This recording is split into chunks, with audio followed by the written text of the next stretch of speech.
Good evening, everybody. I am Dr. Fuad Halim, and I am going to speak to you on behalf of the Federation of United Doctors on the issue of telemedicine in the times of COVID and Corona. We do know that the COVID situation has put the entire medical practice under a peculiar type of challenge. And that challenge is born out of the fact that somebody who is infected, who is your patient, may be visiting you, and at the same time, the potential of you getting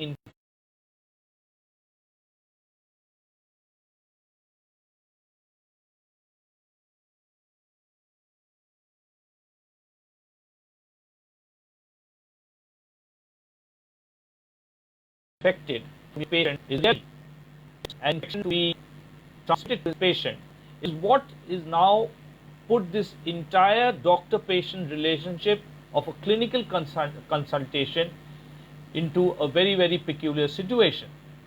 And very early on, we have seen that with this clinical scenario where the doctor meets the patient and a clinical event happens, that physical clinical event needed some serious alteration given the circumstances that COVID had precipitated. So the first thing that we see is that telemedicine or use of the telephone to actually form part of the consultative process that a doctor and a patient are engaging in is something that started off on a massive scale. Given the modern tools of communication that are available to us, we have seen that a number of cascading benefits were taken advantage of.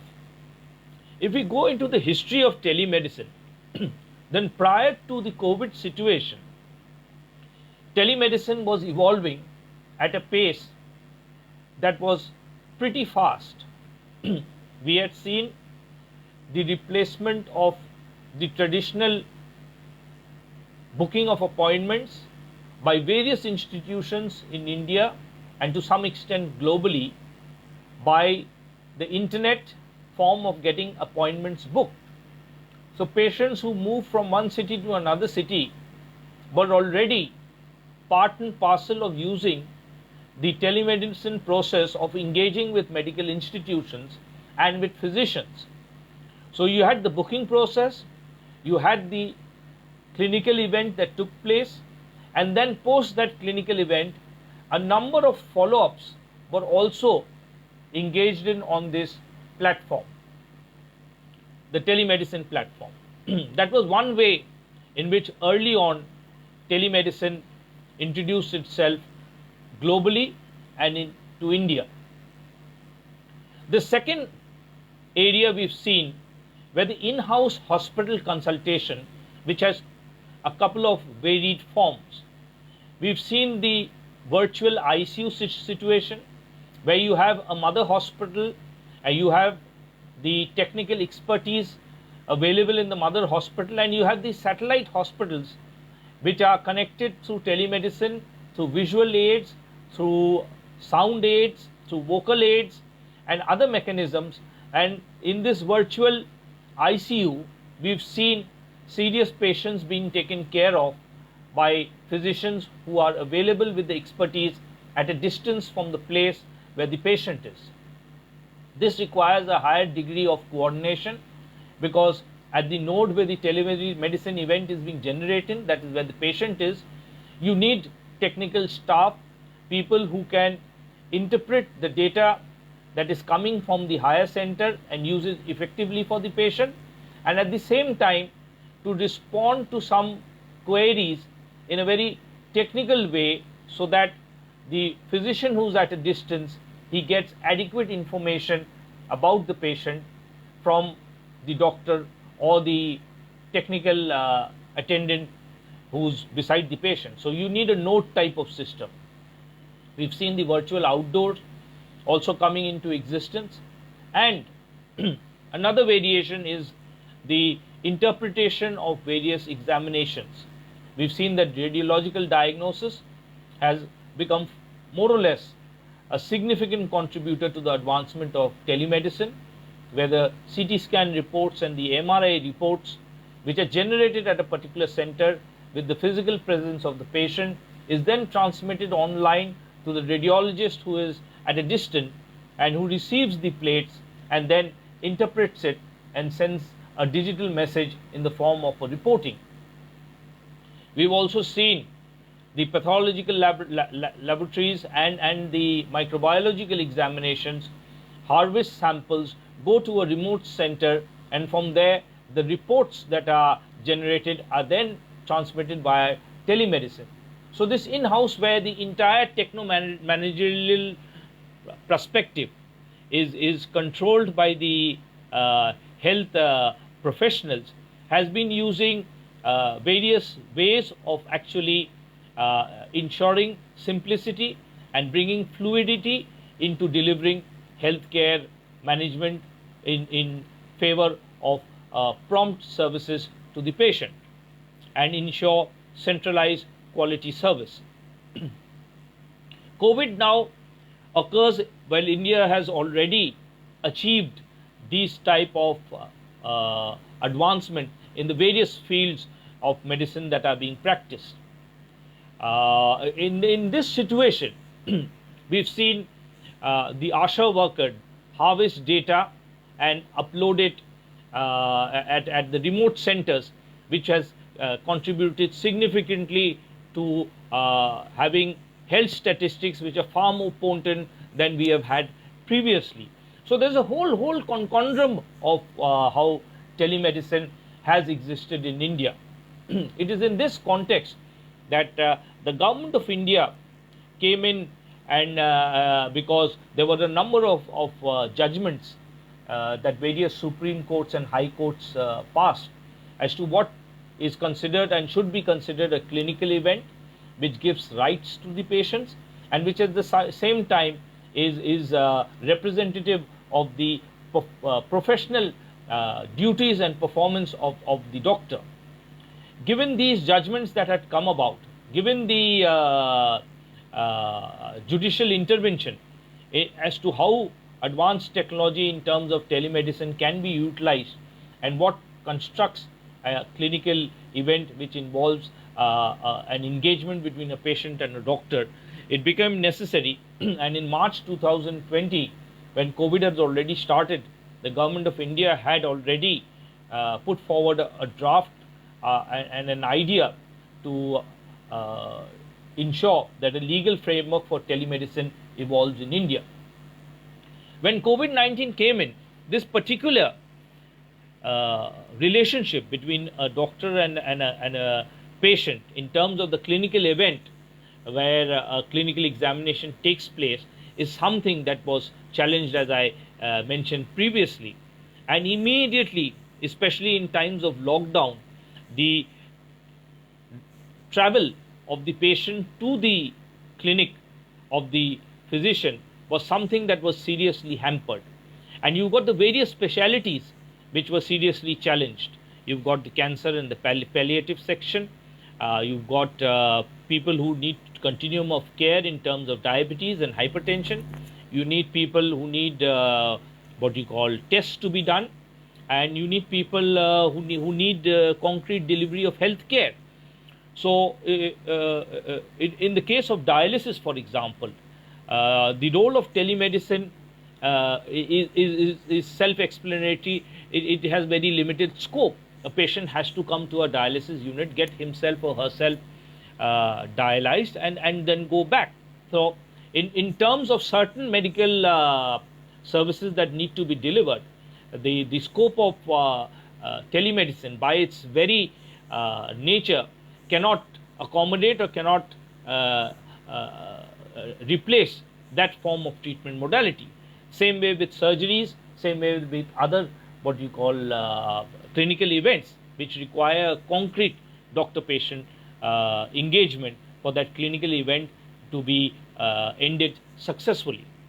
On the other hand, where consultations form the bulk of the work that physicians and surgeons do.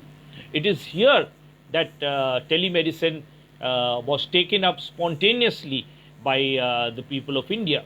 We've got the simple telephone being used, where calls were made and calls were returned.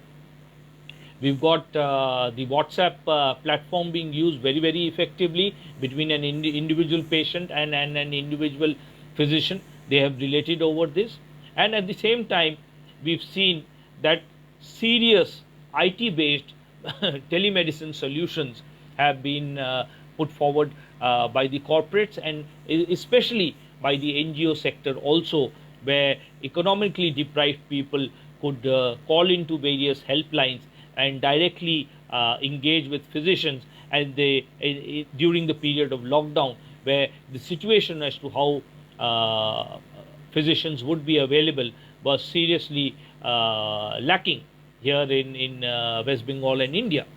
And we've seen that this idea of telemedicine was also picked up by the governments a little later. We've seen various state governments also start off helplines, start off telemedicine platforms, and we've seen the government of India much later come into this and establish helplines through which especially COVID patients could get in touch and resolve issues that were confronting them at that point of time.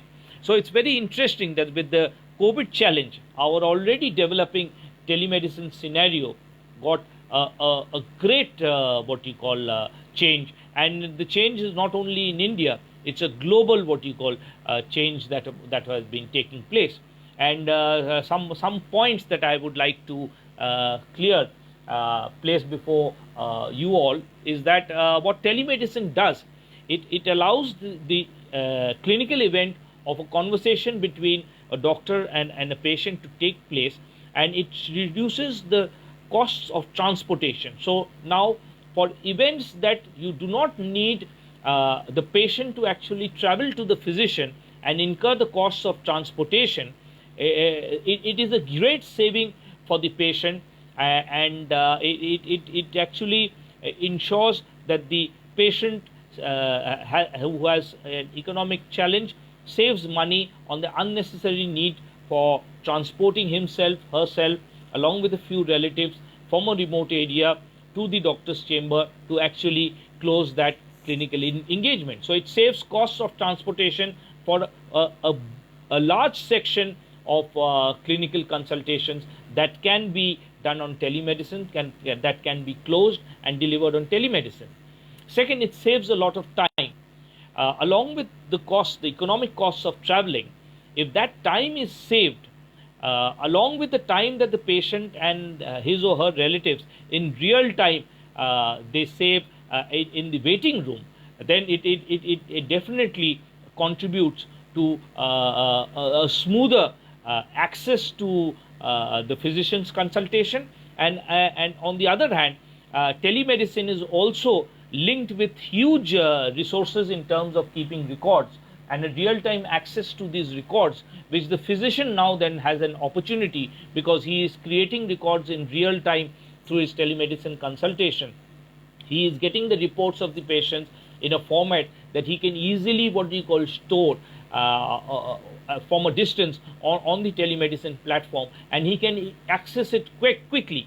So on one hand, the patient is saving a lot of time. He or she are saving time in terms of coming to the clinic, the transportation time. And secondly, even if he or she reaches the consultation venue, many a time they have to wait at the clinic for the consultation to begin. So this is a huge tool by which where patients can end up saving time, and it is a huge tool since they are transferring records in a recordable format for the physician to actually record it, and in real time at the click of a button he can access those records for this particular patient. So the record recalling doesn't have to be, he doesn't have to look at the sonography reports and the blood reports which come in paper format, take it out of the envelope and everything. So these are real time, time savers on both sides, the patient and the physician's value of time goes up. Then there is also a great degree of transparency now. And this transparency is something that comes with the telemedicine platform, because if the patient is paying the physician, then he or she is making an online transfer. There is a online registration, there is an online billing system, and this what you call transparency and is something that will have to be looked into in future, because telemedicine by its very nature and online transfer of finances will definitely create greater confidence in the system, and the patient will know that he is paying directly to the physician in this way. The other great advantage which telemedicine has presented at this point of time, in the time of the COVID challenge, is that the patient doesn't need to get exposed to the other patients. The patient doesn't need to get exposed to a hospital environment unnecessarily. So I think so COVID, the greatest reason why telemedicine has what you call taken a serious what you call route in India during the COVID was the question of exposure. So the advantage of telemedicine in actually reducing exposure for the patients is one of the greatest plus points for which in this COVID-19 telemedicine has definitely come out as one of the ways in which the patient and the physician have been comfortable with each other in consulting and giving what you call help to each other. We've also seen that the potential of artificial intelligence coming in scanning data, the potentialities and the developments of telemedicine in future are great. We know the Internet of Things, where a number of what you call tools are coming out, whereby these tools, which will be connected directly to the patient, will be giving a real-time continuous feedback to patients who might have very, very serious emergency potential, people who have intrathoracic cardiac defibrillators, for example, patients who have the potential of hypoglycemia. These devices are being developed, and these devices will be connected through telemedicine in real time to medical institutions and physicians who directly look after these patients, and they need not be in the consultation room, and they can continue with their own lives, but at the same time they can have this